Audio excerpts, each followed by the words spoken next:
16 GO అమల్లో భాగంగా జరిగిన బదిలీలని ట్రిబ్యునల్ సమర్థించింది. బదిలీలు కరెక్టేనని తేల్చింది. బదిలీలను సవాలు చేస్తూ దాఖలైన పిటిషన్లను కొట్టివేసింది. ట్రిబ్యునల్ తీర్పుపై తెలంగాణ ఉద్యోగ సంఘాల నేతలు హర్షం వ్యక్తం చేశారు.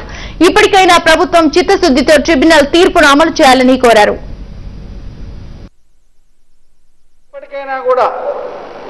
ప్రజాస్వామ్యంలో స్వాతంత్ర పద్ధతిలో ప్రగాఢ విశ్వాసం కలిగిన తెలంగాణ ప్రజలను, నిరుద్యోగులను, మన ఈ విద్యార్థులను ఇంకా కూడా మీరు పరీక్షించకుండా, వాళ్ళ సహనాన్ని పరీక్షించకుండా ఇప్పటికైనా కూడా ఆ ఉత్తర్వులను పూర్తి స్థాయిలో ఒక చిత్తశుద్ధితో అమలు చేస్తారని, చేయాలని మేము డిమాండ్ చేస్తా ఉన్నాం. ఇమ్మీడియట్గా వాళ్ళని రిలీవ్ చేయాలి.